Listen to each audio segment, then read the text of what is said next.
Samsung has really been hammering down on making amazing phones and then fixing the very minimal issues that it has. The Samsung Z Fold 3 is the latter.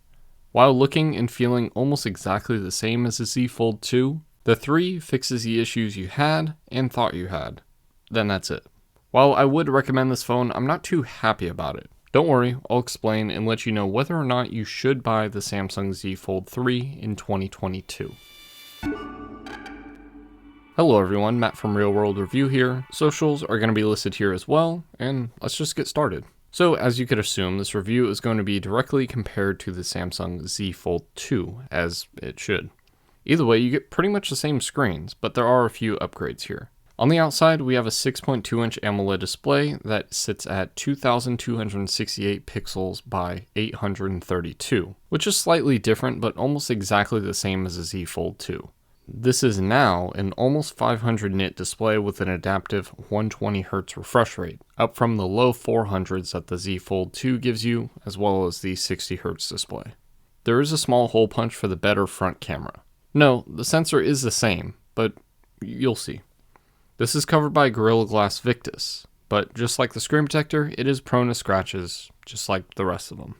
Then we open up the phone and expose that large 7.6-inch AMOLED display that is clearly flexible and sits at a resolution of 2208 by 1768. As for the nits, it's similar at around 500 nits, but apparently both screens can hit over 1000 with auto brightness set to on. Personally, I set my brightness manually. This is also a 120Hz adaptive display, just like the Z Fold 2, and yes, the outer screen technically has a higher pixel density compared to the internal one at 387 compared to the 374 pixels per inch, respectively. As for scratches, you definitely want to keep a screen protector on here because it is plastic, even though it does feature the ultra-thin glass that Samsung brags about, which never really makes sense to me because you can't even touch that glass. And yes, there is a hole punch for the camera, it's just not noticeable until it is. Okay, we're going to talk about the camera itself later, but it does actually hide fairly well when you're not thinking about it or looking for it. I was one of those that didn't want this phone for that reason, but I'm already kind of used to it. Then we do get S Pen support, but unlike the S21 Ultra, it does require certain pens because of that plastic screen. One weird thing is that it works on the camera area even though there is no S Pen pad over there, obviously. And it's pretty accurate, so yeah, I'm not sure how that works. Either way, cool, but there is no S Pen slot. This is a horrible case that Samsung sells, and I even got this one for free, and I'm still not recommending it. But I guess if you need a Samsung case and a slot for the pen, there is one that exists. Personally, I neither love or hate the pen, it just isn't memorable when it doesn't slot into the phone. Apparently the Note-style Bluetooth features do work, but you do have to pay for the right pen. The $50 pen that I do have doesn't do that. Only the $100 Pro version will. And that's about it. Coming from the Z Fold 2, getting 120Hz on the front screen is cool, but again, that's about it. Personally, the hole punch wasn't that big of an issue, especially because, shocker, it makes the camera worse. But I always found that this camera was kind of pointless anyways. But if this is your first folding device, this is an awesome setup. I would just love to see an Ultra version of this. Also, don't listen to what anyone says about the Z Fold 3 screen being able to use more screen. You've been able to do that on the Z Fold 2, those people just didn't look into their settings, I guess. Personally, I feel like tech companies and reporters should check their devices before acting like this setting never existed. I remember hearing about this and trying to change my Z Fold 2 to match, just to realize that I've already had this setting on since the launch of the phone.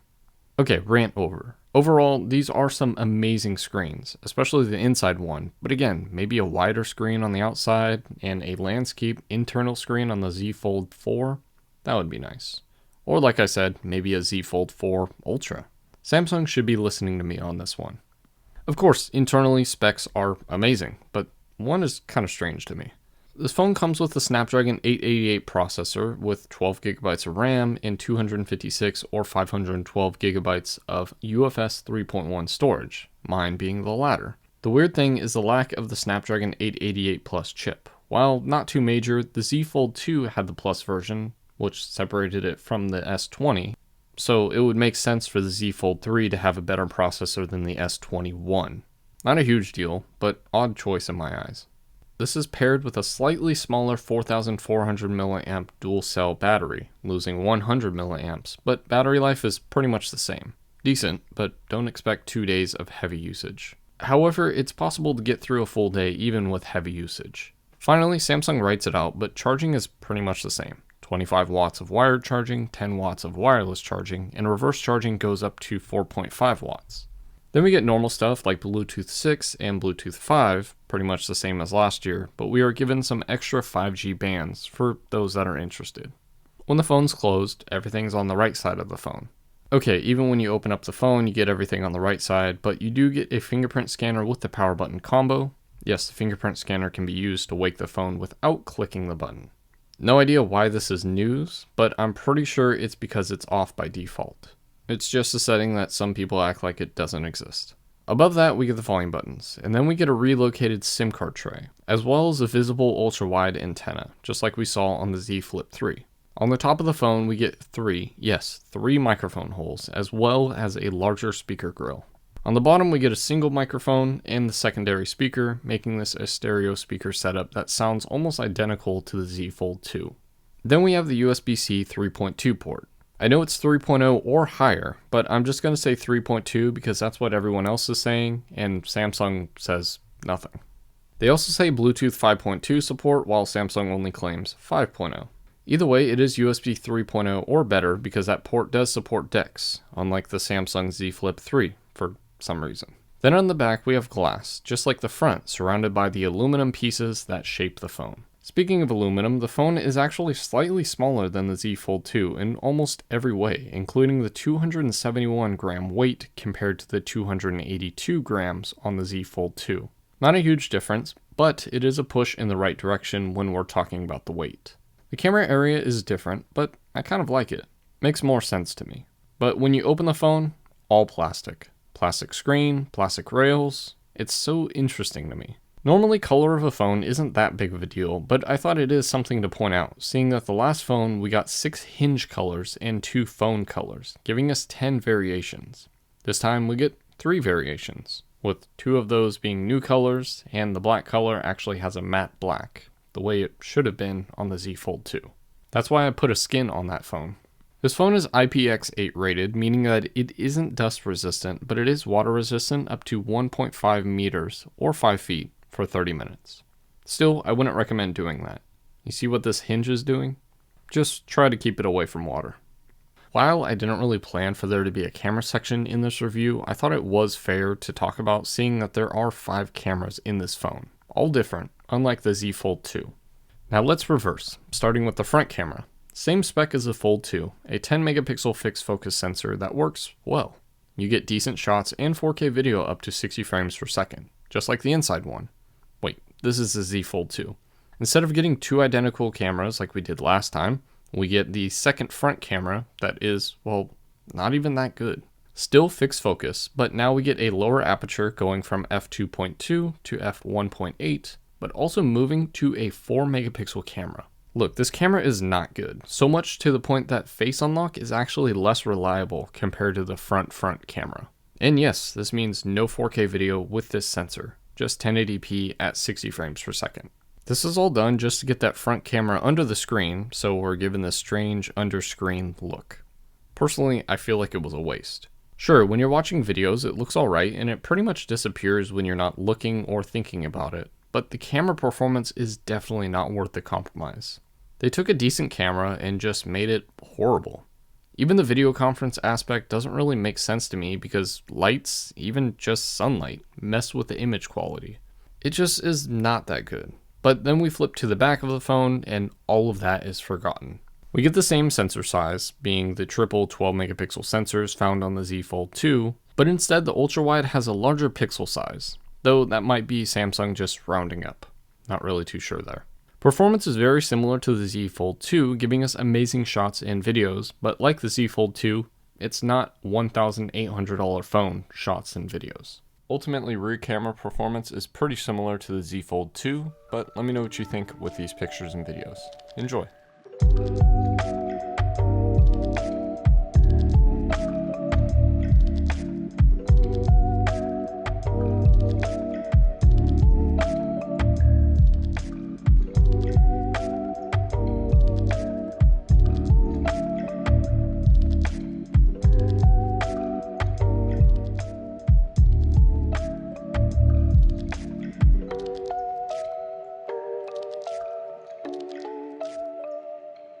I would have hoped with the weight loss that they were able to achieve that they would have added more capable cameras, but I guess not. Either way, we get maybe better image processing and super clear glass from Gorilla Glass DX, similar to the Z Flip 3. Not sure if it's on all three sensors, I assume it is, but apparently it helps with lens reflections. Personally, I didn't really notice too much of a difference. Like I said, the cameras are the same as the Z Fold 2, so we get that wide sensor, a 2x telephoto sensor, and an ultra-wide sensor that doesn't focus or have optical image stabilization, while the other sensors feature both. Not having a focusable ultra-wide camera is annoying, seeing that I can get a Z Fold 3 new for the price of a new OnePlus 9 Pro and S21 Ultra, and I'll get two focusable ultra-wides in that setup. Like, come on, Samsung. Remember in that one video I said it cost me $6 to get the ultra-wide camera from the S21 Ultra? As for video, we get the usual 4K at 60 frames per second on the main sensor, with only 30 frames per second available on the others, which is normal. Still looks good and very stable, something I don't remember on my Z Fold 2. Overall, good cameras for a folding phone, just not for the price point, and that's for the third year in a row. A Z Fold Ultra would be amazing. For me, this phone is a contradiction. The Galaxy Fold was a good start, but it had major flaws on top of, well, major flaws, with long-term usage not being so great. After a year of Z Fold 2 usage, this phone is still really good, even though the hinge is maybe 80 to 90% compared to what it was new. Not bad at all, really, but it fixed almost every issue that the original Fold had, even giving it a confusing name. The Z Fold or Z Fold 1 never existed, even though Samsung sometimes thinks that it did. Then we have the Z Fold 3 that fixes the issues that the Z Fold 2 hadn't fixed, which were, well, not really much.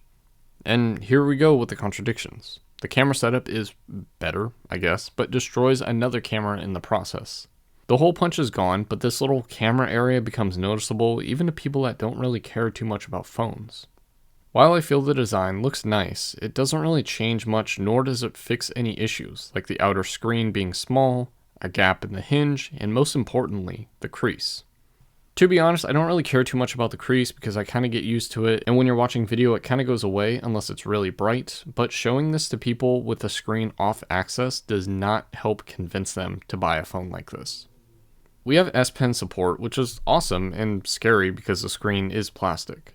Samsung has these somewhat fail-safes in place if you use the wrong pen, but the placement is not ideal at all. Like I said, the flip case is miserable, so relying on a third party to make a better case is oddly the best thing you can do. Then if you want to be safe and use the outer screen, well, you can't. You can use it on the inner front camera, even though there's no S Pen sensor behind that area because, there's a camera there. But again, it works pretty accurately and just doesn't work on the front screen. Not sure what Samsung was thinking there. While the processor is better than the Z Fold 2, the battery is smaller, which real-world tests translate to pretty much the same or slightly worse battery life.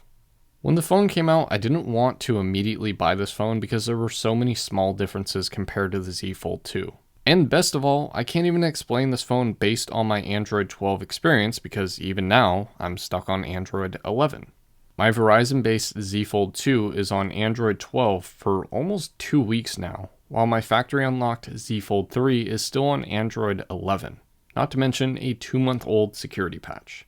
While Samsung is really good at making new devices and solving the problems the next year, it feels, like the Z Flip series, that Samsung took a page out of the Apple book. Make a product, slightly improve, then slightly improve again, and so on until sales drop. Then reinvent. While I can appreciate this phone, if I spent $5,780 on all three Fold phones just to be beat in every aspect by the $1,200 S21 Ultra, I would be very disappointed. To summarize, this is an amazing phone. If you haven't gotten into the flexible phone space, this would be the best that you can do for now.